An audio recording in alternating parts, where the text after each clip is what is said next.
todo lo que se relaciona al cumplimiento, verificación y ejecución de sentencias, tanto del sistema inquisitivo como lo que actualmente estamos llevando adelante como país, el proceso penal acusatorio. Les agradezco la participación. Si hacen algún tipo de preguntas, estoy anuente para compartir con ustedes y, como digo, es una experiencia en relación a lo que hemos enfrentado como funcionarios judiciales en esta fase de ejecución de sentencias. Para entrar en materia, hagamos una breve reflexión en relación a cómo llegamos a ser jueces de cumplimiento, ya que anteriormente esta figura de la ejecución de la pena estaba atribuida al Ministerio de Gobierno, en su momento el sistema penitenciario, el encargado de verificar y de llevar adelante esa ejecución de sentencia. No obstante, en el Código de Procedimiento Penal se establece específicamente el artículo 25 que especifica el control judicial de la pena. ¿Esto qué quiere decir? Que por primera vez en Panamá se establece ya como una norma de procedimiento que el control, el cumplimiento de la pena pase a estar judicializado. ¿Esto qué quiere decir? Que no quede sin ninguna supervisión por una autoridad judicial. Y en algunas ocasiones he tenido oportunidad de conversar con grupos de colegas que acuden a algún tipo de diplomados o seminarios y siempre cuestionan de que por qué los jueces en la fase de ejecución siempre insistimos en que se nos clasifique como parte del proceso, como la fase de ejecución, como parte importante del proceso penal. ¿Por qué?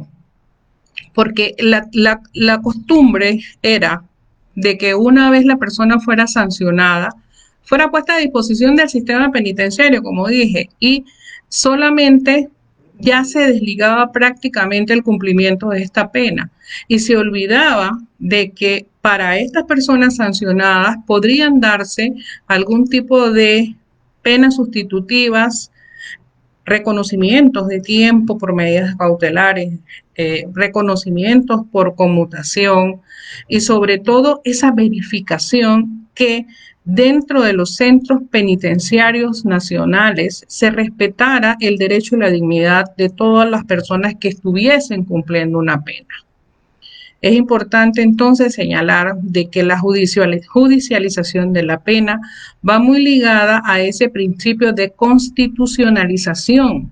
¿Por qué? Porque es como integrar el derecho penal, el derecho procedimental y la Constitución. Hacer de los tres un match para lograr que se logre el respeto, que se logre la resocialización, que es muy importante, y también esa tutela judicial efectiva, que no deja de tener vigencia en la fase de ejecución.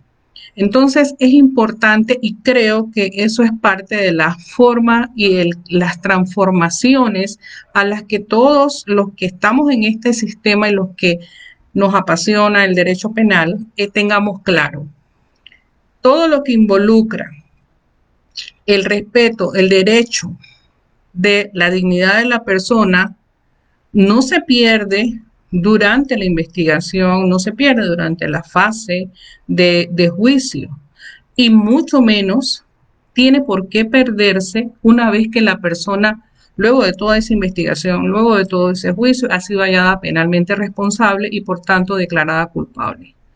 Entonces, eso es básicamente esa tutela judicial efectiva de poder garantizar ese derecho que tienen los privados de libertad a tener acceso a la justicia, igualmente a a ser escuchados también ante un juez competente que pueda conocer cómo es el transcurso del cumplimiento de su pena en el centro penitenciario. Entonces, obviamente, para los jueces de cumplimiento es importante tener claro de que existe normas, tratados, convenios internacionales que hay que tomar en consideración cada vez que un privado, a través de su abogado o por sí mismo, acude a una petición ante un juez de cumplimiento. Y ello es así, entonces, para que se pueda cumplir, se pueda dar esa verificación que le da competencia a los jueces de cumplimiento. Ahora, es importante entonces que se tenga claro de que cada vez que exista una petición para la fase de ejecución, se tiene que acreditar que en efecto este proceso ya está debidamente ejecutoriado. Esa es la clave principal para que los jueces de ejecución de pena puedan entrar a valorar y a conceder cualquier petición que ante ellos se presente. Entonces, en ese sentido, igualmente el Código de Procedimiento Penal, que entró en vigencia con la Ley 63 del 2008, hace mucho énfasis en estas funciones que tiene el juez de cumplimiento. En primer lugar, y fue reformado, creo que en una ley del año 2018, si mi memoria no falla, en que en la primera de sus funciones en el artículo 509 es precisamente entrar a la verificación de cómo se da ese cumplimiento de la pena. Esa supervisión, esas visitas, y eso tiene un objetivo, es poder garantizar que en efecto el cumplimiento de la pena tal cual establece la Constitución, establece el Código Penal, establece el Código de Procedimiento, y ustedes lo podrían buscar. Eso lo podemos verificar en el artículo 17 de la Constitución Nacional, lo podemos ver en el artículo 14 del Código de Procedimiento Penal y lo podemos ver en el artículo 5 del Código Penal. ¿Qué quiere decir? Que Panamá le da relevancia al respeto, al derecho, a la dignidad humana, y eso indica de que en el Código de Procedimiento Penal, en el artículo 509, en ese numeral 1, le establece específicamente a los jueces de cumplimiento ese deber de verificar y de poder controlar las diferentes sanciones y ese estar de los privados dentro del centro penitenciario. Esto no quiere decir que el sistema penitenciario haya dejado de tener funciones específicas. Las sigue teniendo. ¿Por qué? Porque tienen que rendir de alguna manera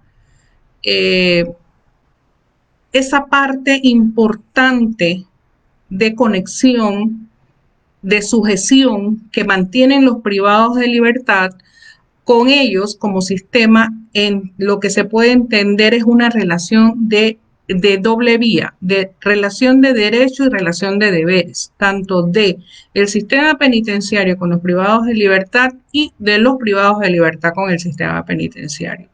El sistema penitenciario entonces no deja de tener relevancia para la función que tiene el juez, y ello es así porque se puede ver claramente en las distintas penas sustitutivas, por ejemplo, que siempre se toma en consideración la recomendación que hacen el sistema penitenciario a través de sus juntas técnicas.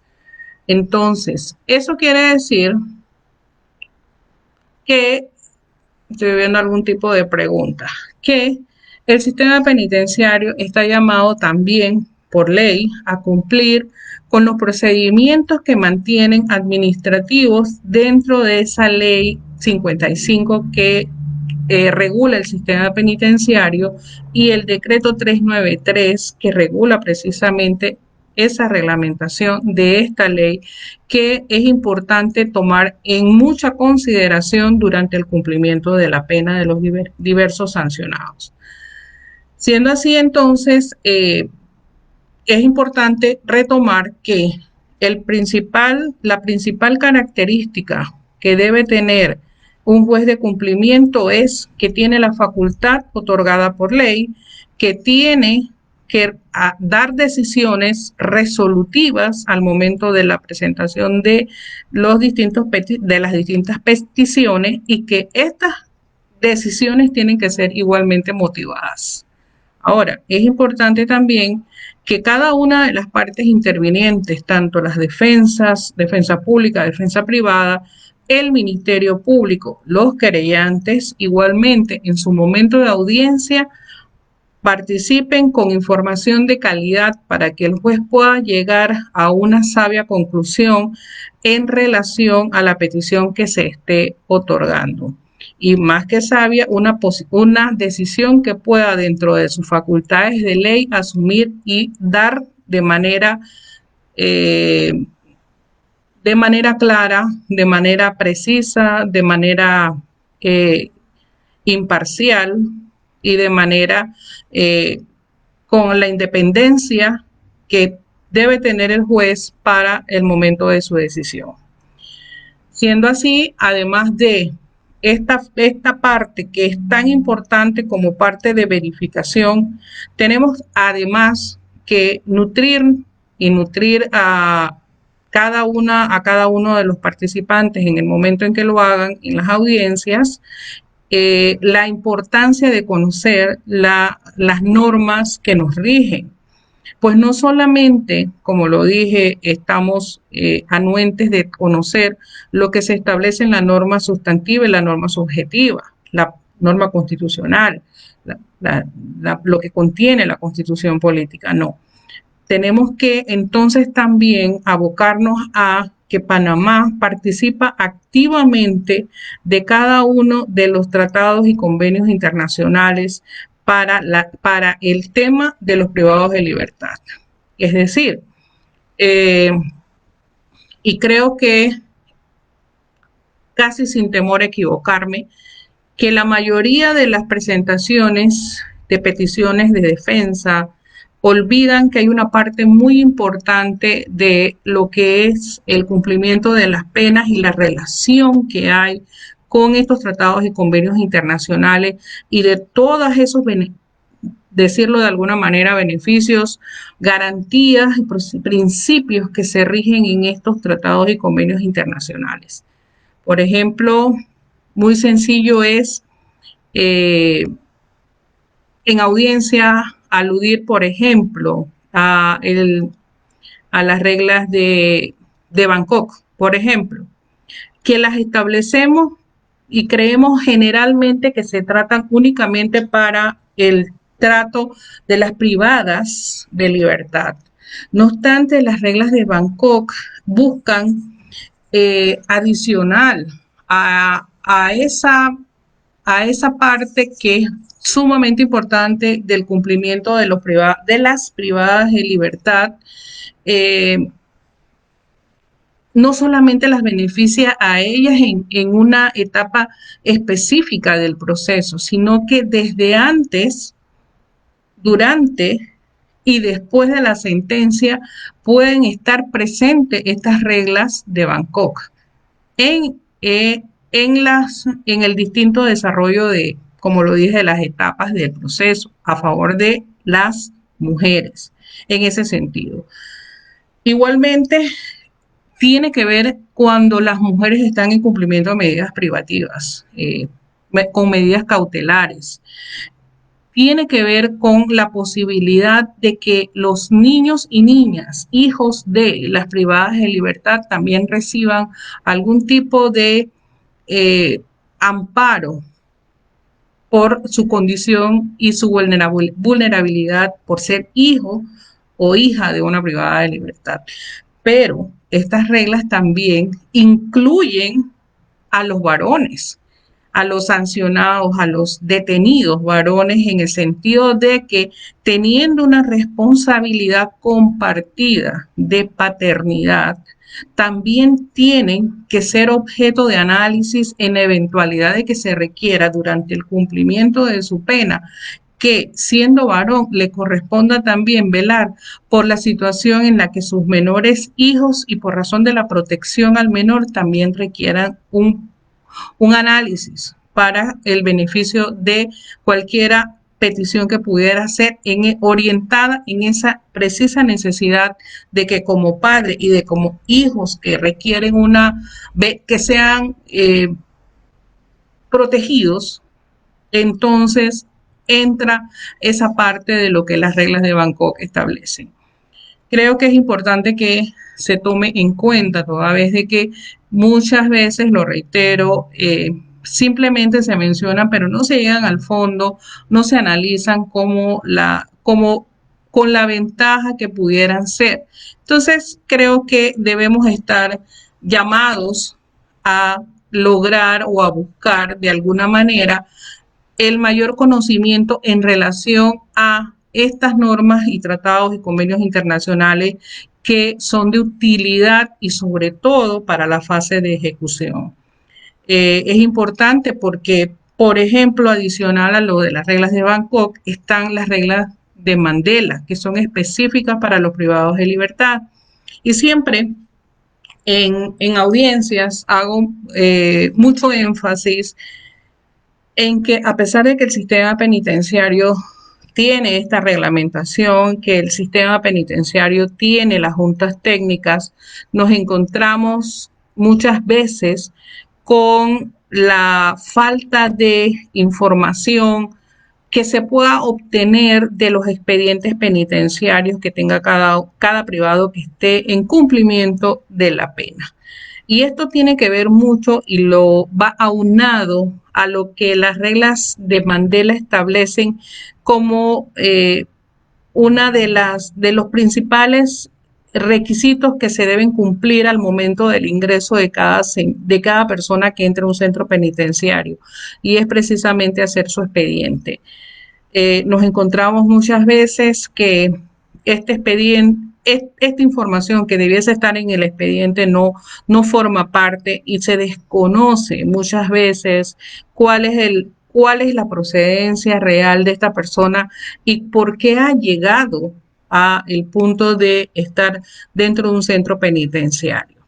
Es decir, si no se hace una actualización de ese perfil de esta persona que ingresa al centro penal para conocer si tiene un hogar disfuncional, si tiene un padecimiento médico, que para este tiempo de pandemia ha sido sumamente importante poder establecer qué privados de libertad en realidad tienen padecimientos que pudiesen generar, por ejemplo, un mayor riesgo de contagio y por ese padecimiento pudiesen tener una mayor posibilidad de muerte. Ese tipo de información ha sido bastante difícil poderla acopiar para poderla adjuntar a las distintas peticiones que a través del sistema penitenciario nos han hecho llegar a los jueces de cumplimiento. Creo que así, a grosso modo, en ese tema de la importancia de lo que significa el control judicial de la pena, la judicialización, la armonía que existe entre el Código Penal, el Código de Procedimiento, la propia Constitución, amén de los tratados y convenios internacionales que meramente mencionar Bangkok y mencionar las reglas de Mandela, pero está la Convención Americana de Derechos Humanos, están las reglas de Tokio también que van orientadas hacia la desprisionalización. Entonces, hay muchos instrumentos internacionales que tienen que ser, como lo dice la misma Convención Americana, utilizados para lograr ejercer y lograr que se tome en cuenta ese derecho y respeto a la dignidad humana para que los privados de libertad que están sancionados y los que están aún en proceso tengan ese derecho a ese respeto, pues lo que tienen conculcado, ya sea porque estén con una medida cautelar que haya sido la más severa, como es la detención preventiva, o los que están sancionados ya tengan derecho a tener ese reconocimiento de que como personas sancionadas, lo único que han tenido restringido es la movilidad. la libertad.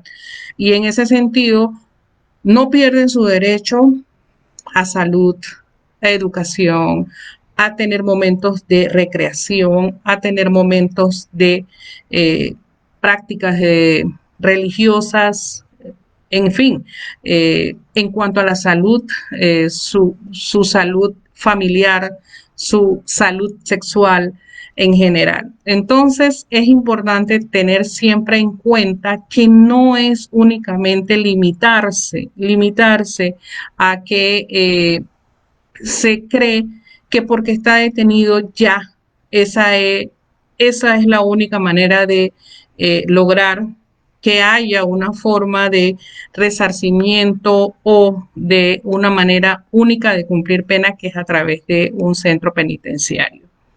En fin, se creía en tiempos antiguos y tampoco muy antiguos, porque aún persiste, que la única manera de cumplir una pena es mediante el castigo, y el castigo es de encontrarse dentro de un centro penitenciario.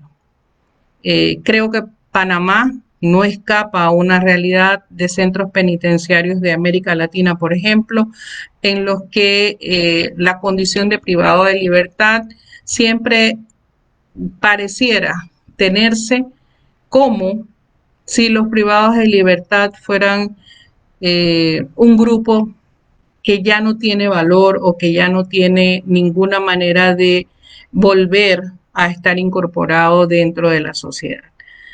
Evidentemente, el hecho de que haya una sanción significa de que hubo una vulneración a una norma, y que el desconocimiento, ya todos conocemos esta parte, no implica que no seas responsable. Para ello, pues ya todos los que estamos en ejercicio sabemos que si hay un delito es porque hay ciertas requisitos que asimismo han llegado a que se considere como tal, como delito. Conducta típica antijurídica, culpable y demás. Ustedes ya pues tienen amplio conocimiento en esta parte. Y en ese sentido, pues, tenemos que tenerlo claro de que los privados de libertad no necesariamente por estar sancionados a una pena no merezcan tener un trato humano, y que su sanción dentro de un centro penitenciario se vaya más allá de lo que esa sentencia haya establecido.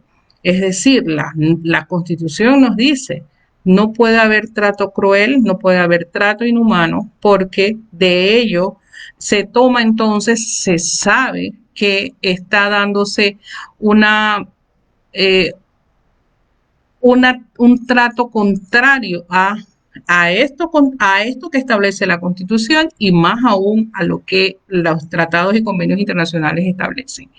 Y tenemos que tenerlo claro, siempre Panamá ha tenido firmas de tratados y convenios internacionales, y demora algún tiempo esas ratificaciones, pero el solo hecho de Panamá estar como país participante del mismo lo vincula inmediatamente a el cumplimiento de estas normas y convenios internacionales.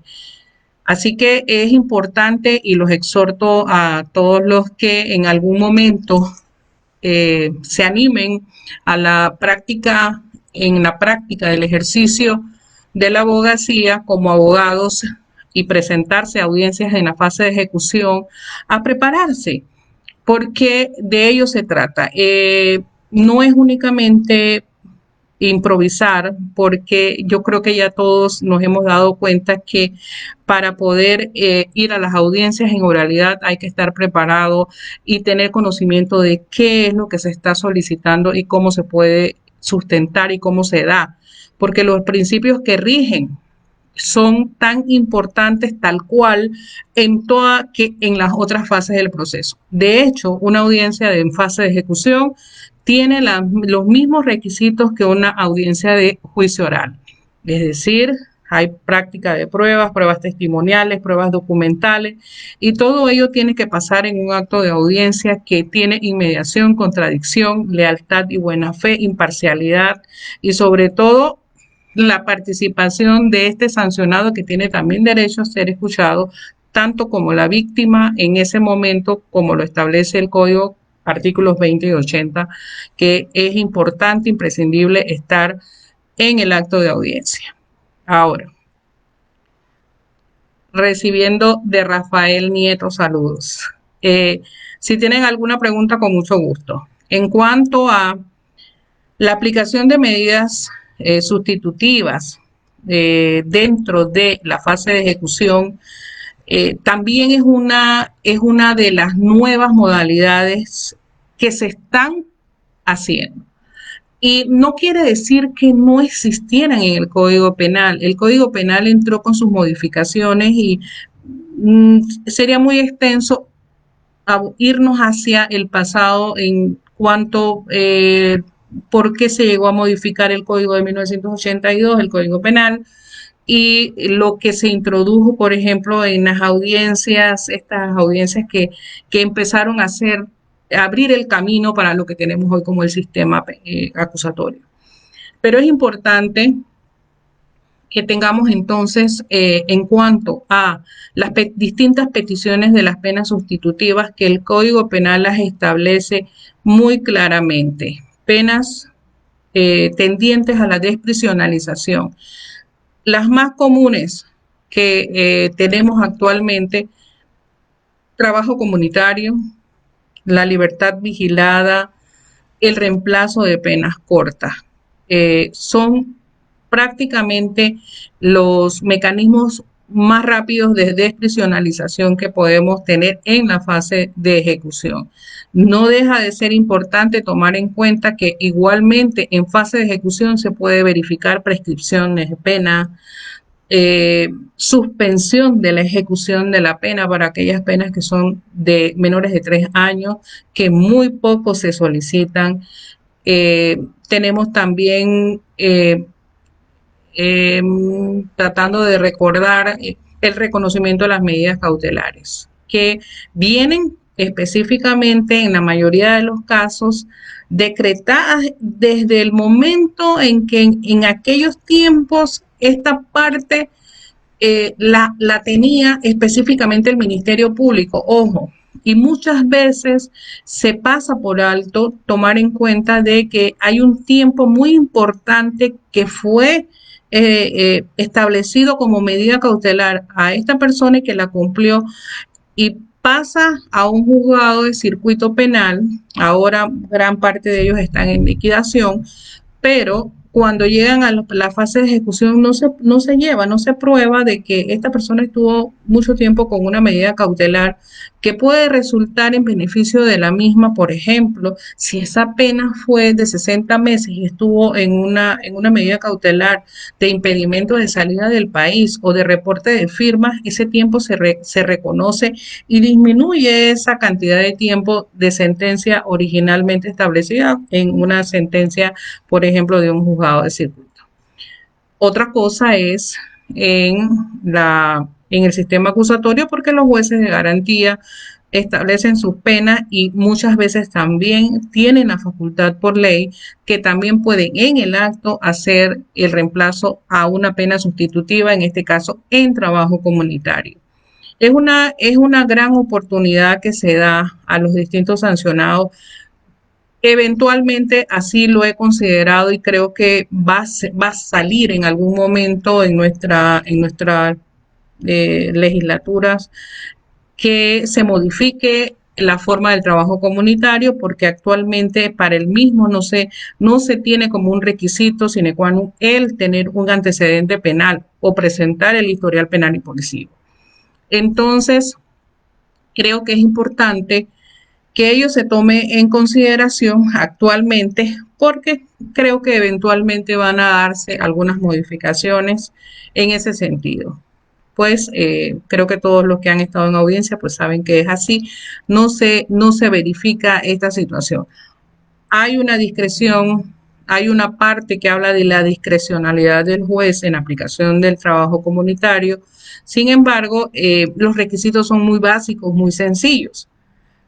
Siempre nos hacen los cuestionamientos de algunas prácticas que se dan, por ejemplo, en las audiencias, como el poder establecer un domicilio. y pareciera que no tuviese importancia, pues no lo dice la norma taxativamente, pero para los efectos del cumplimiento de una sentencia es importante que para el juez que va a otorgar esta pena sustitutiva y que si está recién iniciando ese cumplimiento de sentencia va a tomar tanto tiempo en terminar o llegar al fin de la sentencia que le fue establecida, poder mínimamente tener conocimiento dónde va a estar residiendo este sancionado. Y más aún, y lo voy a enfocar de esta manera para los que están escuchando, es esa parte de que el sancionado es una persona. El sancionado no deja de ser una persona estando sancionada ni estando en un trabajo comunitario. Entonces, ¿qué quiere decir esto? Que este sancionado tiene un ambiente familiar, un ambiente laboral, si está trabajando, o tiene un ambiente de su estudio, de su comunidad en general. Entonces, el poder tener claro un lugar donde haya una persona que sepa que esta persona sancionada va a estar en un trabajo comunitario y que tiene obligaciones que cumplir con el cumplimiento de esta pena, esta persona sirve de apoyo, sirve de sustento, perdón. Esta persona sancionada no es un individuo solitario, es un individuo que tiene un entorno social, un entorno familiar, un entorno comunal. Entonces, el éxito, que es lo que persigue el cumplimiento de una pena dentro de los principios que tiene la finalidad del cumplimiento de pena, está la resocialización. Si no logramos que haya que se involucre más a los distintos integrantes de esta persona que está sancionada, llámese familia, llámese áreas de trabajo, que sirvan para que sean de apoyo, entonces mal podríamos creer que esta persona en realidad, luego de estar cumpliendo este trabajo comunitario, pueda en resocialización no volver a delinquir. Entonces, la finalidad es lograr que la pena se cumpla, lograr que haya una resocialización, lograr que la sociedad esté conforme con que este sancionado resarció el agravio cometido contra uno de sus miembros y lograr que, si lo digo de esta manera, sea rescatado para que no vuelva a delinquir. Entonces, en el trabajo comunitario tenemos importantes consideraciones como el poder tener un informe de junta técnica en cuanto a si el sancionado está dentro de un centro penitenciario iniciando o avanzada ya el cumplimiento de esta pena. Es un documento tan importante por parte del sistema penitenciario porque es el que establece y recomienda al juez que en efecto hay un visto bueno para que esta persona pueda realizar este trabajo comunitario. A veces el mero ingreso al centro penal implica que haya que presentar este visto bueno de que puede realizar este trabajo comunitario.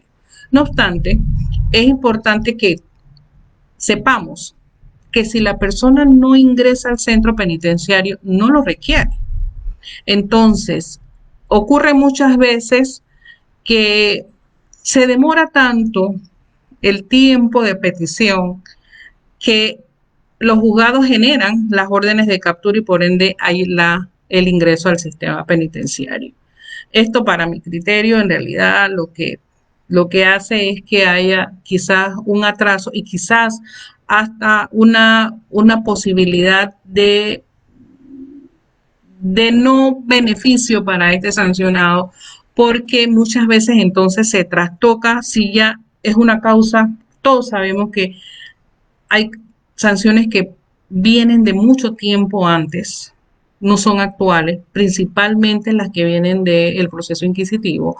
Entonces, es una persona que tuvo un delito hace 5 años, 6 años atrás y recién sale una sentencia. Entonces, en ese sentido, esta persona ya no ha vuelto a tener un nuevo delito, esta persona ya incluso ha formado una familia, esta persona entonces ya tiene un nuevo trabajo, está trabajando y le sale una condena de ese hecho que cometió hace 5 o 6 años atrás y le sale inmediatamente una orden de captura y por ende una puesta a disposición del sistema penitenciario.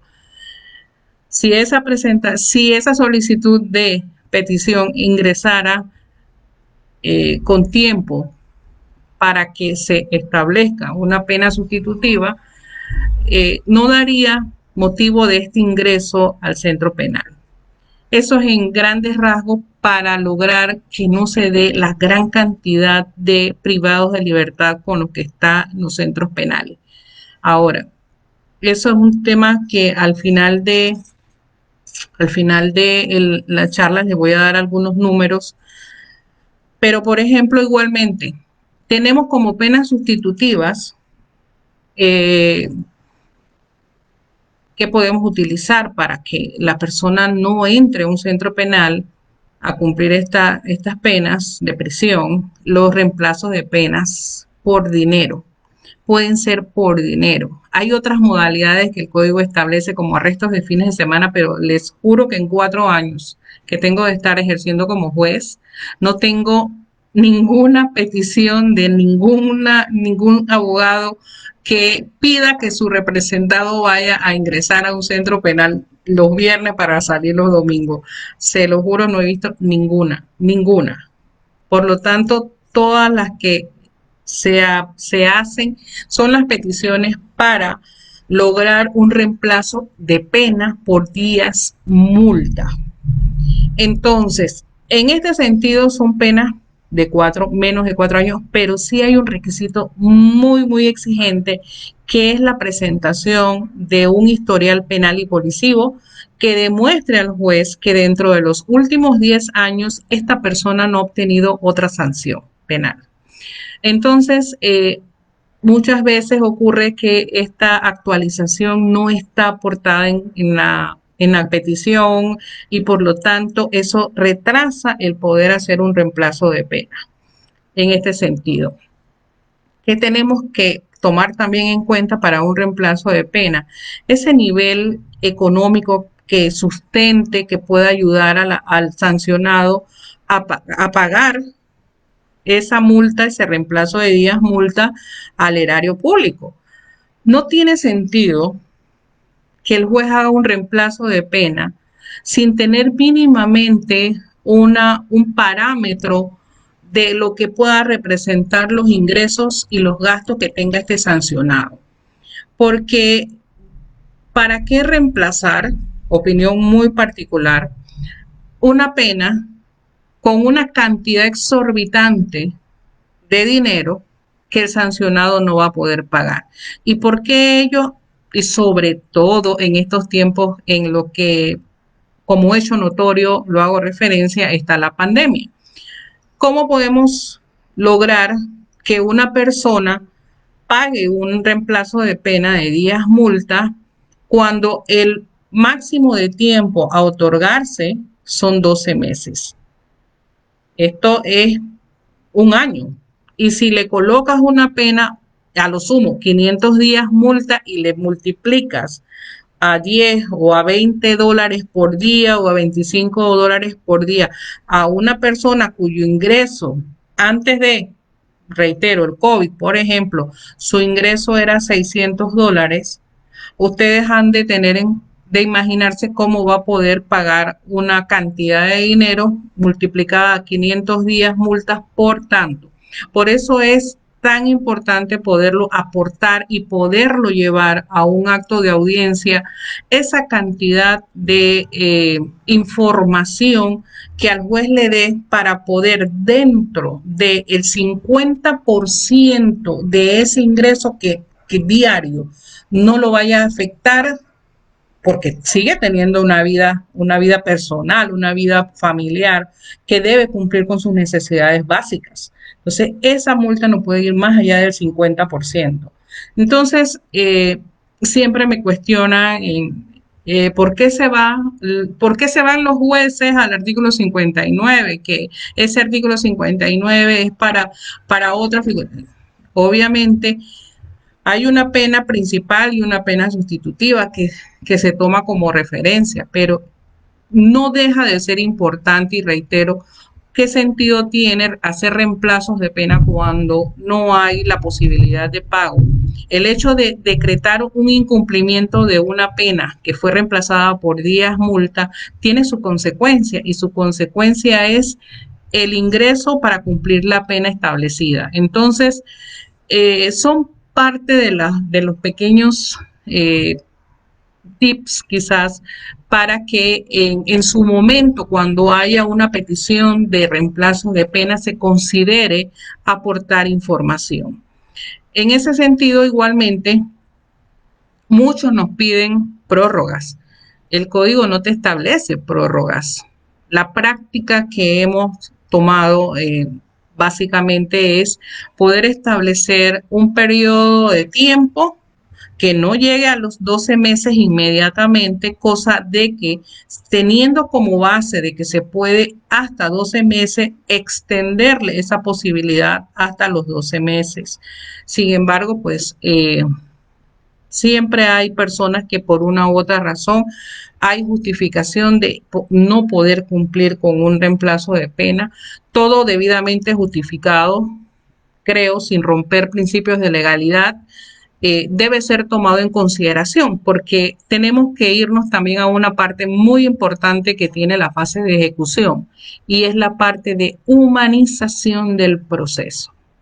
En este sentido, reitero, la persona no es una persona que está sola, sino que es una persona que forma parte de un sistema social, sistema de justicia, sistema de salud, sistema educativo. Entonces, en ese entorno, como se moviliza, entonces esta persona, como ser humano, también tiene que ser considerado y valorado cualquier situación que se vaya a ir dando. Ahora, otra forma también de desprisionalización puede ser la libertad vigilada, que es un subrogado de pena, y subrogado porque la persona ya ingresó a un centro penitenciario, son penas superiores a 5 años, son penas de mayor tiempo de duración y es un requisito imprescindible poder, para optarla, tener las 2/3 partes de esa pena cumplida. Y tiene un requisito también muy importante que la diferencia en gran manera del trabajo comunitario y es no tener historial penal y policivo, es decir, no tener una sentencia previa antes de la fecha de la sentencia de la audiencia que estamos viendo, de la fecha de los hechos. Entonces, no debe haber una sentencia previa a la fecha de los hechos de la sentencia que nos motiva a estar en el acto en ese momento. Eso es importante tenerlo claro. Hay otros requisitos, estudios y trabajo y niveles adecuados de resocialización. Entonces, para ello, como les reiteraba, la importancia de esa información que brinde la Junta Técnica, pues la Junta Técnica de los centros penales, que todos conocemos, están bastante limitados de personal, hacen su mayor esfuerzo, lo tenemos claro, pero falta mucho todavía, falta mucho personal preparado. No es igual una psicóloga acostumbrada a tratar otro tipo de personas a una especialidad, por ejemplo, de psicología penitenciaria o trabajo social penitenciario. No es igual. Quisiera que llegáramos en algún momento en nuestro país a poder vislumbrar, darle la importancia y la relevancia que tiene el poder dar el tratamiento adecuado acorde a las especialidades que pudieran generarse por el tratar a privados de libertad y ellos encaminados a que se cumplan precisamente esos tratamientos que la norma establece y que la Constitución nos llama también a verificar para lograr que los privados que cumplen penas puedan en determinado momento reincorporarse a la sociedad. Entonces, en estas libertades vigiladas, luego de estas 2/3 partes, tenemos una novedad, o sea, tenemos algo que es muy importante que Panamá reconoce y es la conmutación de pena. La conmutación de pena es tan importante que se cumpla y nuevamente caemos en la importancia del registro que lleva el centro penitenciario de este sancionado que oportunamente tuvo una evaluación y tuvo una recomendación de realizar un trabajo intramuro o de realizar estudios. Si esto nunca se da, ¿cómo puede un sancionado poder participar de estos programas y tener eventualmente una posibilidad de conmutar tiempo para redimir algo de su pena? Esto es muy importante poderlo también lograr en algún momento y esto es un tema que no solamente involucra a los jueces, sino a los demás integrantes de todo lo que significa el poder llegar a las audiencias para optar por libertades vigiladas y demás, ¿no? ¿Por qué lo digo de esta manera? Porque resulta que Panamá reconoce que para lograr esas 2/3 partes se puede conmutar. Y actualmente tenemos en Panamá una ley, que es la Ley 4 del año 2007. Esta ley nos proporciona la posibilidad de que desde que la persona se le decreta, por ejemplo, la medida de detención preventiva, tiene la posibilidad, siendo procesado, de conmutar. Es decir, puede inmediatamente a su ingreso a un centro penal, aún en detención preventiva, ser evaluado por la Junta Técnica y ser colocado dentro de uno de estos programas que tiene el centro penitenciario para que pueda conmutar. Ya no es necesario, que me lo reiteran aún todavía algunos colegas, que porque no tiene mandamiento, no está condenado, no podía trabajar o no podía estudiar y por eso no ha conmutado. Ojo, hay que conocer todas las modificaciones que se han dado y son modificaciones a favor de los sancionados y de los privados y de los procesados. Entonces, ¿qué quiere decir esto? Que estando en detención preventiva, el juez de garantías puede autorizar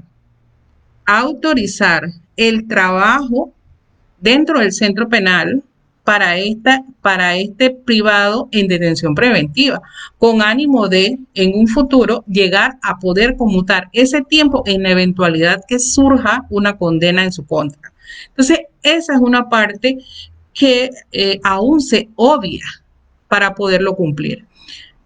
En el caso de los sancionados ya, entonces también vemos que el poder tener tiempo para conmutar a través del programa de estudio o de trabajo al que haya sido ingresado, ojo, con recomendación, como lo dice la norma, que estamos procurando los jueces de cumplimiento hacerlo de esta manera, tenemos que ese tiempo es a favor del privado de libertad y en proporción se aplica a esas 2/3 partes.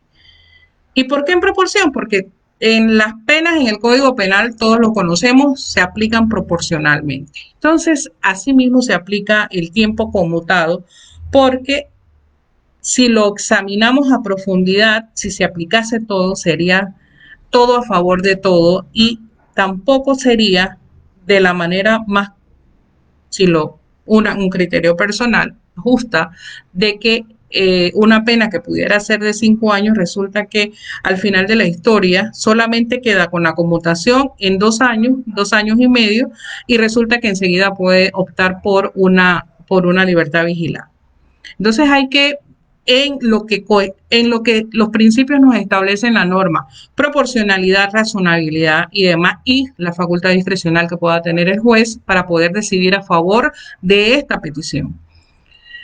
Nos vamos entonces a ese otro numeral que es sumamente interesante, que es la propuesta de trabajo que se dé y la propuesta de estudios. En tiempos de COVID, como lo estamos actualmente, hemos tenido algunas, algunas situaciones eh, que nos han limitado, si lo puedo exponer, porque definitivamente, perdón, cuando se otorga la libertad vigilada como tratamiento, tal cual lo establece la norma, es un tratamiento que va atendiendo, así lo dice, es un tratamiento. Resulta que en estos momentos actuales, casi todas los lugares de trabajo están ahorita mismo cerrados. Estamos pendientes de qué bloques, acorde al Ministerio de Salud, puedan estar funcionando. Entonces, si una persona que está privada de libertad está dentro del sistema actualmente, hace la petición, mínimamente necesitamos la información de que esta empresa ya puede trabajar, ya puede ofrecerle esta. Gracias desde Colón, David Ramiro Cuero, estoy leyendo su saludo. Muchas gracias. Eh, ¿Cómo lograr saber? Son puntos importantes de que esta empresa va a poder sostenerle la promesa de trabajo. ¿Por qué? Porque ¿qué implica la promesa de trabajo?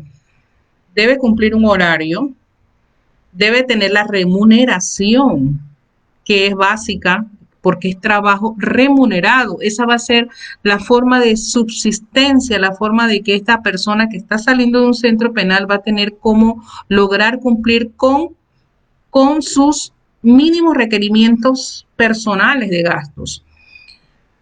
Resulta que ahora, con temas de pandemia, prácticamente las empresas o están trabajando a media jornada o tienen la limitación de todos sus empleados, la mitad de sus empleados en muchas ocasiones.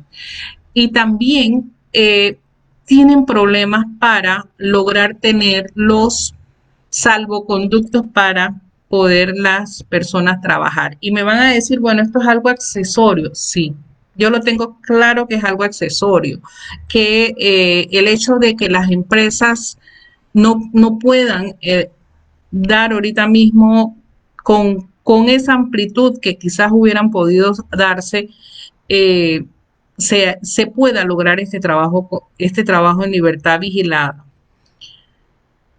He tenido la dicha, creo que así ha sido, de que últimamente hay empresas que están dando esa oportunidad y han logrado poderla ofrecer y hay sancionados que han logrado obtener esta libertad vigilada.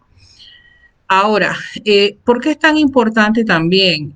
La importancia radica en que al otorgarse la libertad vigilada, como lo dice la norma, el Código Penal, es dada para que se condicione, se establezcan condiciones que tienen que ser cumplidas. Y lo mínimo es realizar el trabajo. Si no hay certeza de que la persona pueda trabajar, porque la empresa no puede trabajar, no puede brindar sus servicios, ¿cómo el sancionado va a trabajar? ¿Cómo la persona va a lograr cumplir con este trabajo? Entonces, también está que no puedo perder de vista que yo tengo en actos de audiencia el equilibrio que ejerce ese control el Ministerio Público. Y por ende, el Ministerio Público va a requerir que se cumplan las condiciones que se establecen. Y si el sancionado no cumple, porque en el momento de la audiencia dijeron, bueno, pero es que tiene la oferta de trabajo, tiene el trabajo, pero resulta que nunca pudo ir a trabajar por las condiciones que surjan y no se logra concretar ninguna otra forma de trabajo, el Ministerio Público va a decir aquí hay un incumplimiento de condiciones y va a requerir que se revoque ese trabajo, esa libertad vigilada por trabajo y se ordene por consecuencia el ingreso a un centro penitenciario. Y creo que eso es lo que la defensa y en general queremos que no ocurra. Pero eso en parte es lo que está ocurriendo en estos momentos con las ofertas de trabajo.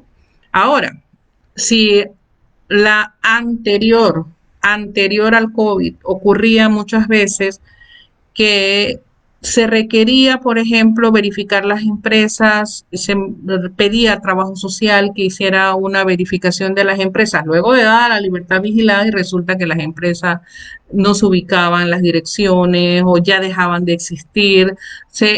Hay una serie de detalles que es importante que al momento de que el juez pueda otorgarla tenga esa mínima información de que en efecto se va a poder cumplir esa libertad vigilada a través de una oferta de trabajo. Ciertamente con lo que está ocurriendo con los hechos notorios que nos genera la pandemia, es importante que se eche un vistazo a esa parte que está siendo afectada y que en realidad son todos los privados de libertad que pudiendo ya teniendo las 2/3 partes poder optar por la libertad vigilada, está surgiendo la contrariedad de que no hay sitios de trabajo como tales por las propuestas de trabajo, por las situaciones que están las empresas pues en estos momentos cerradas. Otro tanto está ocurriendo también con el trabajo comunitario, las juntas comunales que como todos saben han venido a llenar un espacio dentro de lo que es tan parte de la norma nos exige como instituciones públicas de educación o de salud, pues no se logra concretar a todos los privados, no se logra establecerlos en estos centros de educación o salud, pues las juntas comunales han llenado en parte este vacío y las diferencias que han existido es por la estructura organizacional que han tenido en pro de la resocialización, de los programas de resocialización que se querían que se tuviesen para lograr que se cumpliera el cometido de la pena. Como les reitero, resocializar para lograr que la persona no vuelva a caer en una reincidencia. Entonces, con la libertad vigilada, pues como les decía, hemos tenido estas situaciones, esperamos que haya un apoyo de la empresa privada. Me da un poco de pesar en el sentido de que no hay un apoyo ejemplar de la empresa en cuanto a las propuestas de trabajo para los distintos sancionados y creo que eso tiene que ver más con la información, con parte de el cumplir con los programas de resocialización que acrediten que en efecto los sancionados están aptos para salir de un centro penitenciario y lograr reinsertarse a la comunidad, a la sociedad. Entonces, eso es un tema en conjunto, es un tema que va más allá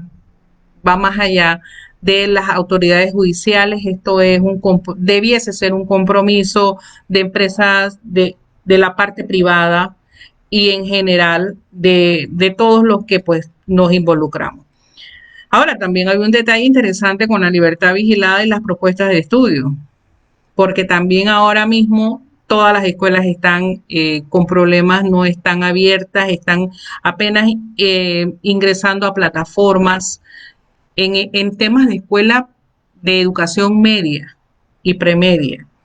Ahora en temas de cursos y demás hay muchos centros que aún no están habilitados, que aún no han abierto sus plataformas, que aún no tienen propuestas. Es más, incluso el INADE, que es uno de los centros en donde generalmente se podría dar libertades vigiladas por estudios, en estos momentos están apenas adecuándose a los resultados de lo que la pandemia ha generado. Esperemos que en un futuro pues tengamos esa posibilidad de que haya una mejora en todos estos lugares, en todos los espacios, los sitios, para lograr que haya una mayor amplitud de espacios para lograr que los privados de libertad puedan cumplir la pena de una manera distinta, no estando dentro de un centro penitenciario. Ahora, ¿qué es importante que les dije que les iba a hacer de comentarios sobre lo que voy a ver algunos datos? Grupo Guía de Coclé, bienvenidas desde Darién. Denise, gracias Denise. A la licenciada Josefa también, muchas gracias. Licenciado Herdenson.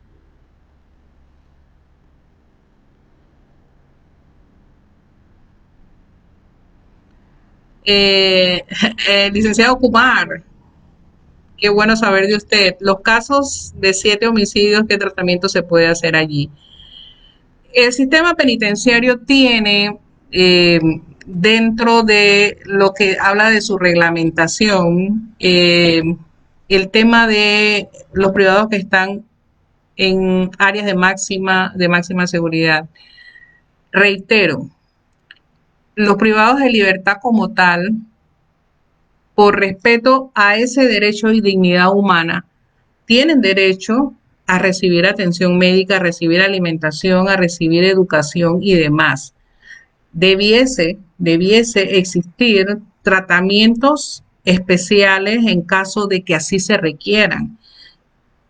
Particularmente, se tienen que determinar para privados que tengan discapacidades especiales los tratamientos que se debiesen orientar a mejorar, a preservar, a conservar la salud tanto física como mental que pueda tener un privado de libertad.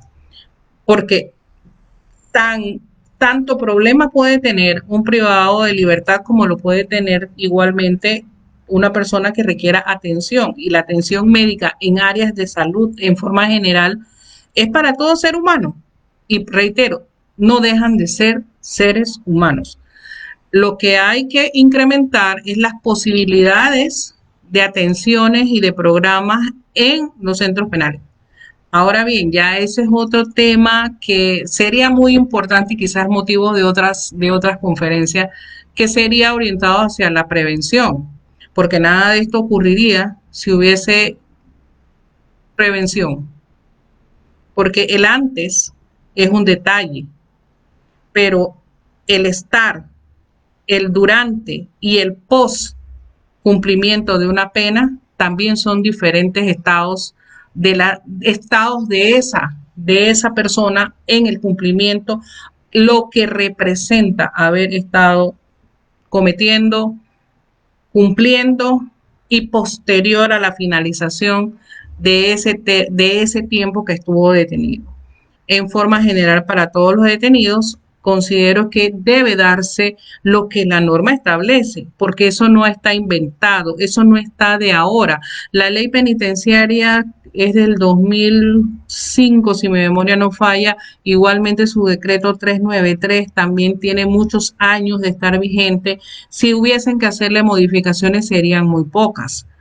Y estando algo que está totalmente establecido, sería la aplicación, sería lograr que se cumpla lo que está. Si no se realiza, es letra muerta y continúa siendo letra muerta hasta tanto no se active todo lo que se requiera para hacerla ejecutar.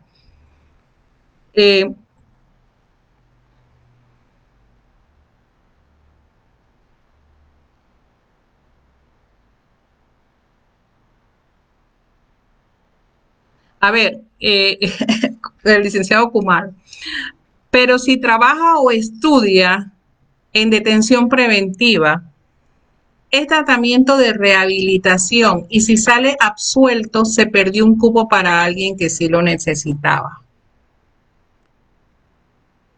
No lo veo desde ese punto de vista, con el respeto que se merece mi colega y compañero de maestría, licenciado Kumar.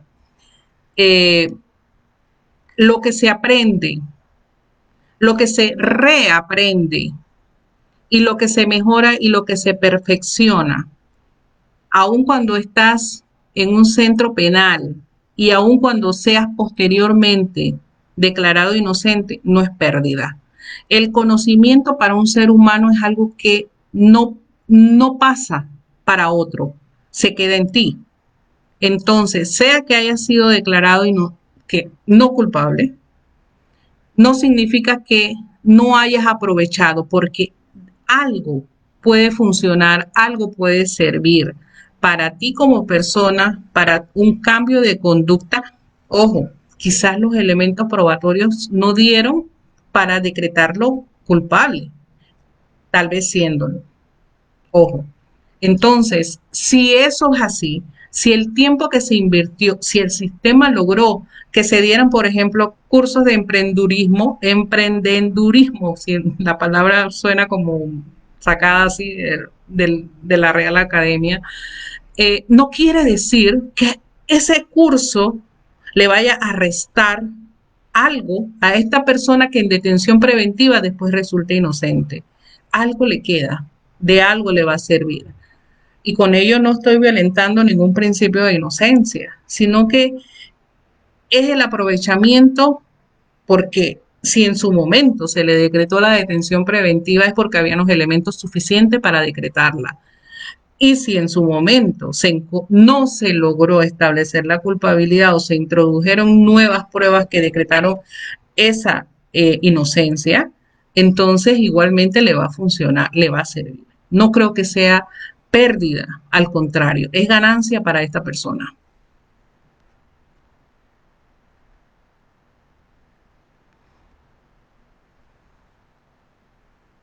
Oh, de hecho, el día del abogado es mañana, se me había pasado por alto.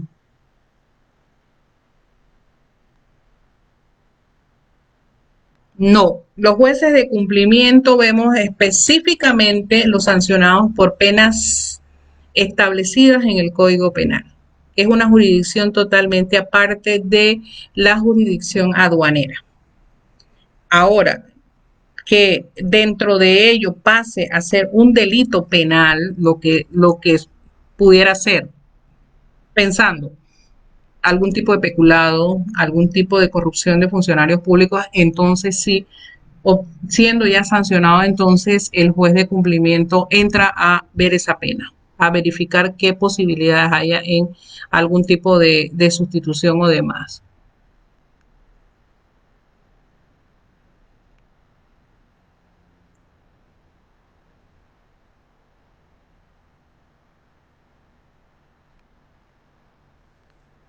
La discrecionalidad del juez existe. Hay una frase, una palabra, el juez podrá, una frase, el juez podrá. El juez podrá significa siempre que. Entonces, vuelvo y creo y repito que hay una parte muy importante que se le da a los jueces en determinadas decisiones, es esa facultad de discrecionalidad.